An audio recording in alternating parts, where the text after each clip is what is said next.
ಎಲ್ಲರಿಗೂ ನಮಸ್ಕಾರ. ನಾನು ಡಿ.ಪಿ. ಶ್ರೀಕಾಂತ್, ಅರ್ಥಶಾಸ್ತ್ರ ಉಪನ್ಯಾಸಕರು, ಸರ್ಕಾರಿ ಪದವಿ ಪೂರ್ವ ಕಾಲೇಜು ಮಾಳೂರು, ತೀರ್ಥಹಳ್ಳಿ ತಾಲೂಕು. ಅರ್ಥಶಾಸ್ತ್ರದಲ್ಲಿ ಸಂಖ್ಯಾಶಾಸ್ತ್ರ ಭಾಗದಲ್ಲಿ 2.3 ಆ ಭಾಗದ ಮುಂದುವರೆದ ಭಾಗವನ್ನು ಈಗ ನೋಡೋಣ. ದತ್ತಾಂಶಗಳನ್ನು ಹೇಗೆ ಸಂಗ್ರಹಣೆ ಮಾಡಲಾಗುತ್ತೆ ಅನ್ನುವಂಥದ್ದು, how do we collect data, ಆ ಭಾಗದಲ್ಲಿ ದತ್ತಾಂಶ ಸಂಗ್ರಹಣೆಯ ವಿಧಾನಗಳು ಅಂತ ಹೇಳಿ, ಪ್ರಾಕಾರಗಳು ಯಾವ್ದು, ಮೋಡ್ ಆಫ್ ಡಾಟಾ ಕಲೆಕ್ಷನ್ಸ್ ಅಂತ ಹೇಳ್ತೇವೆ. ನಾವು ದೂರದರ್ಶನದಲ್ಲಿ ವರದಿಗಾರರು ಮಕ್ಕಳನ್ನು, ಗೃಹಿಣಿಯರನ್ನ ಅಥವಾ ಸಾರ್ವಜನಿಕರನ್ನ ತಮ್ಮ ಪರೀಕ್ಷಾ ಸಾಧನೆಯ ಬಗ್ಗೆ ಹಾಗೂ ಸಾಬೂನಿನ ಇತರೆ ಬ್ರಾಂಡ್ಗಳ ಬಗ್ಗೆ, ರಾಜಕೀಯ ಪಕ್ಷದ ವಿಚಾರವಾಗಿ ಪ್ರಶ್ನೆಗಳನ್ನು ಕೇಳೋದನ್ನು ಗಮನಿಸಿದ್ದೀವಿ. ಆ ರೀತಿ ಕೇಳೋ ಉದ್ದೇಶ ಏನು ಅಂತ ಹೇಳಿದ್ರೆ, ಅವರು ಯಾವುದೋ ಒಂದು ವಿಚಾರದ ಬಗ್ಗೆ ಸಮೀಕ್ಷೆಯನ್ನು ಮಾಡುವಂಥದ್ದು. ಆ ರೀತಿಯಲ್ಲಿ ಮಾಹಿತಿಯನ್ನು ಸಂಗ್ರಹಿಸಬೇಕಾದ್ರೆ ಯಾವ್ಯಾವ ರೂಪದಲ್ಲಿ ಸಂಗ್ರಹಿಸಬಹುದು?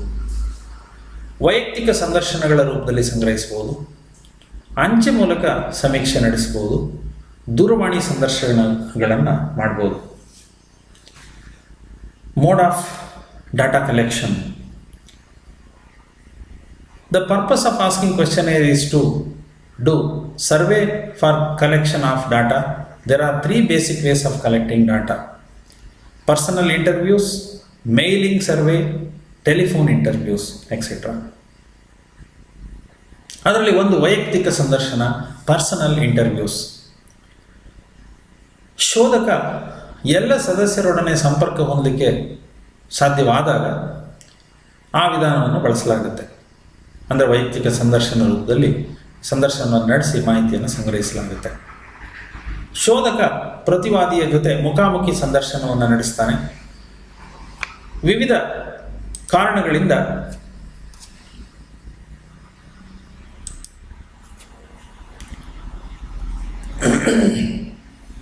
ವೈಯಕ್ತಿಕ ಸಂದರ್ಶನಗಳಿಗೆ ಹೆಚ್ಚು ಆದ್ಯತೆಯನ್ನು ಇಲ್ಲಿ ನೀಡಲಾಗುತ್ತೆ.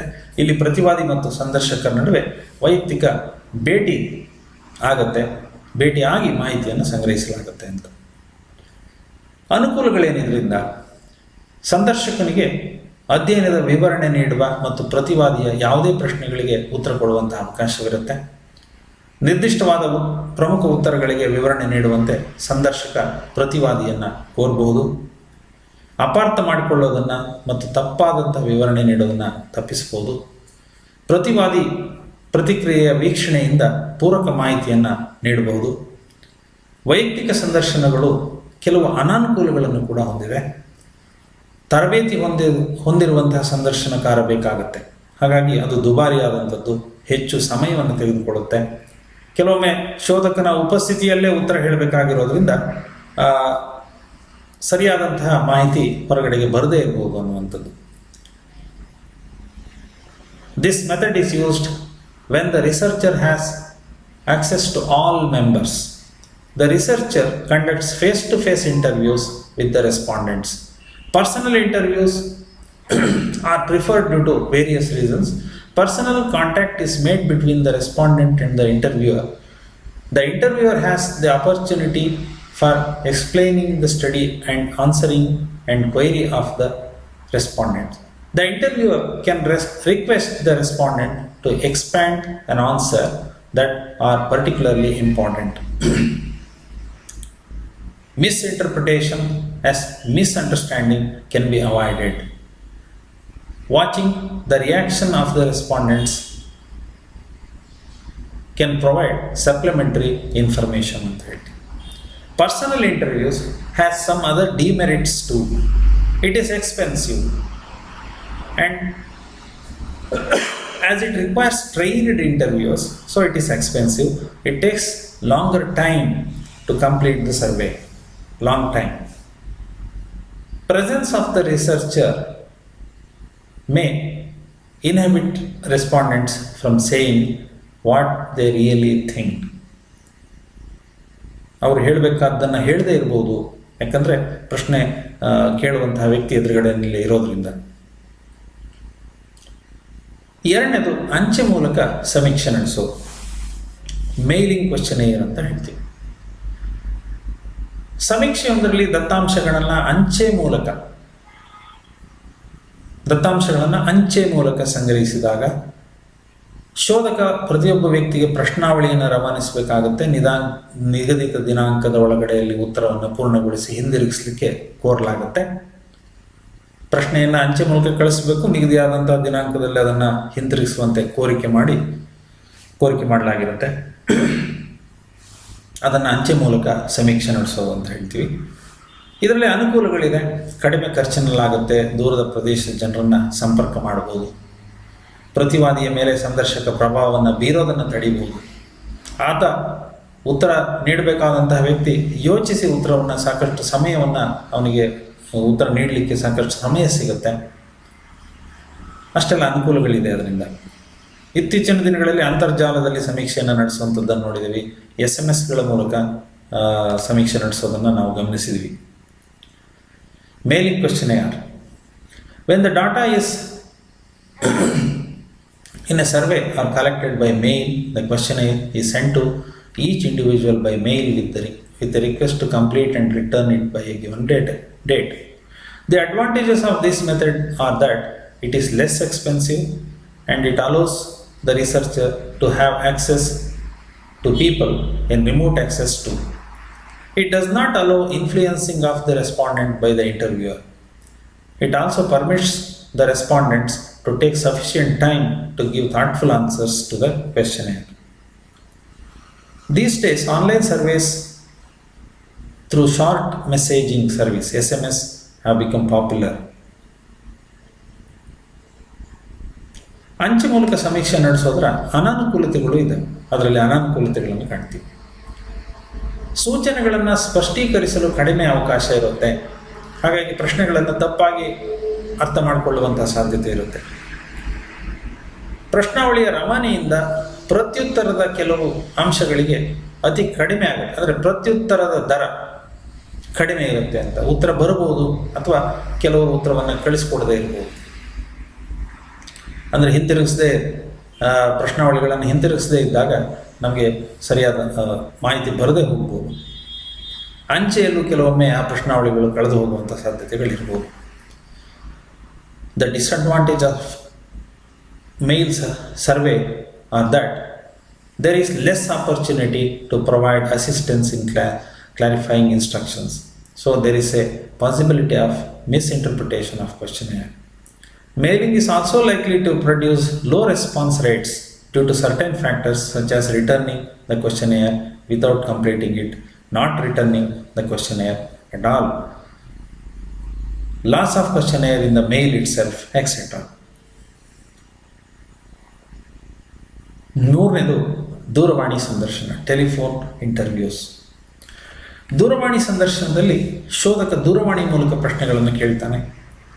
ಇದರಿಂದ ಅನುಕೂಲ ಏನು ಅಂತ ಹೇಳಿದ್ರೆ ಕಡಿಮೆ ಖರ್ಚಿನದಾಗಿರುತ್ತೆ. ಇದು ಕಡಿಮೆ ಅವಧಿಯಲ್ಲಿ ನಡೆಸ್ಬೋದು. ಶೋಧಕ ಪ್ರತಿವಾದಿಗೆ ಪ್ರಶ್ನೆಗಳನ್ನು ಸ್ಪಷ್ಟೀಕರಿಸಲಿಕ್ಕೆ ಒಂದು ಅವಕಾಶ ಇಲ್ಲಿರುತ್ತೆ. ಯಾಕಂದರೆ ನೇರವಾಗಿ ಭೇಟಿ ಮಾಡಿರ್ತಾನೆ ದೂರವಾಣಿ ಮೂಲಕ.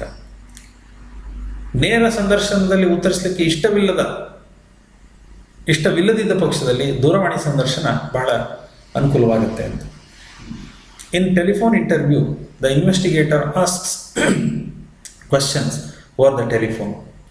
The advantages of telephone interview are that they are cheaper than personal interviews and can be conducted in a short time. They allow the researchers to assist the respondent by clarifying the questionnaire.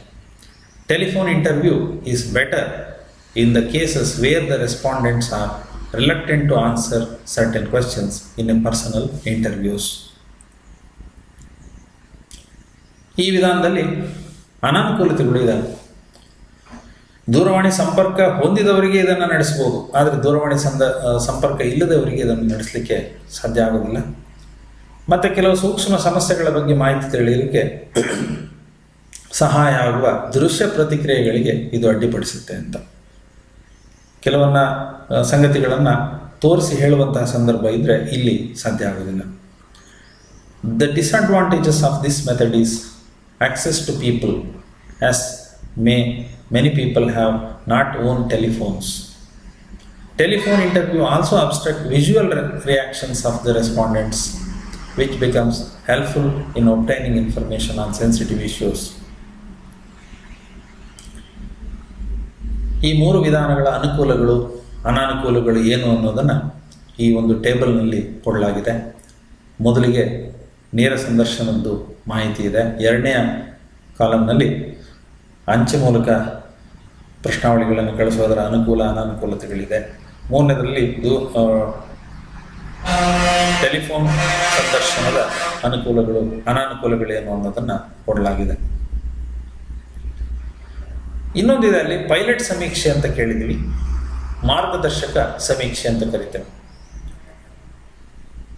ಒಮ್ಮೆ ಪ್ರಶ್ನಾವಳಿಯನ್ನು ಸಿದ್ಧಪಡಿಸಿದ ನಂತರ ಒಂದು ಸಣ್ಣ ಗುಂಪಿನೊಂದಿಗೆ ಪರೀಕ್ಷೆ ಮಾಡಿ ನೋಡೋದಕ್ಕೆ pilot ಸಮೀಕ್ಷೆ ಅಥವಾ ಪೂರ್ವಭಾವಿ ಪರೀಕ್ಷೆ ಅಂತ ಕರಿತೇವೆ. ಈಗ ಸಮೀಕ್ಷೆಗೋಸ್ಕರ ಪ್ರಶ್ನಾವಳಿಗಳನ್ನು ಸಿದ್ಧಪಡಿಸಿಕೊಳ್ಳಲಾಗುತ್ತೆ. ಅದನ್ನು ಒಂದು ಸಣ್ಣ ಗುಂಪಿನಲ್ಲಿ ಹೋಗಿ ಅದನ್ನು ಪರೀಕ್ಷೆಗೆ ಒಳಪಡಿಸೋದು. ಸಮೀಕ್ಷೆಯ ಪ್ರಾಥಮಿಕ ಕಲ್ಪನೆಯ ಬಗ್ಗೆ ತಿಳಿಯಲಿಕ್ಕೆ ಇದು ಸಹಾಯಕ. ಇದು ಪ್ರಶ್ನೆಗಳಲ್ಲಿ ಇರುವಂತಹ ಕುಂದುಕೊರತೆ ನ್ಯೂನತೆಗಳನ್ನು ತಿಳಿಯೋದಕ್ಕೂ ಸಹಾಯವನ್ನು ಮಾಡುತ್ತೆ. ಪೈಲಟ್ ಸಮೀಕ್ಷೆಯ ಪ್ರಶ್ನೆಗಳ ಹೊಂದಾಣಿಕೆ, ಸೂಚನೆಯ ಸ್ಪಷ್ಟತೆ, ಗಣಿತದಾರ ಕಾರ್ಯನಿರ್ವಹಣೆ, ನಿಜವಾದ ಸಮೀಕ್ಷೆಗೆ ತಗುಲುವಂತಹ ಒಂದು ವೆಚ್ಚ, ಕಾಲ, ಇವೆಲ್ಲವನ್ನು ತಿಳ್ಕೊಳ್ಳಿಕ್ಕೆ ನಮಗೆ ಈ ಪೈಲಟ್ ಸಮೀಕ್ಷೆಯಿಂದ ಸಾಧ್ಯ. Pilot survey. Once the questionnaire is ready, it is advisable to conduct a tryout with a small group, which is known as pilot survey or pre-testing of the questionnaire. The pilot survey helps in providing a preliminary idea about the survey. It helps in pre-testing of the questionnaire so as to know the shortcomings and drawbacks of the questions. Pilot survey also helps in assessing the sustainability of questions, clarity of the instructions, performance of the enumerator, and the cost and time involved in actual survey. ಅಲ್ಲಿಗೆ 2.3 ಪೂರ್ಣಗೊಳ್ಳುತ್ತೆ. ಇಲ್ಲಿ ಕೆಲವು ಮುಖ್ಯಾಂಶಗಳನ್ನು ಕೊಡಲಾಗಿದೆ, ಅದನ್ನು ನೋಡ್ಕೊಳ್ಬೋದು. ಅದನ್ನು ಈ ಪಾಠದ ಕೊನೆಯಲ್ಲೂ ಕೂಡ ಮತ್ತೊಮ್ಮೆ ತೋರಿಸಲಾಗುತ್ತೆ.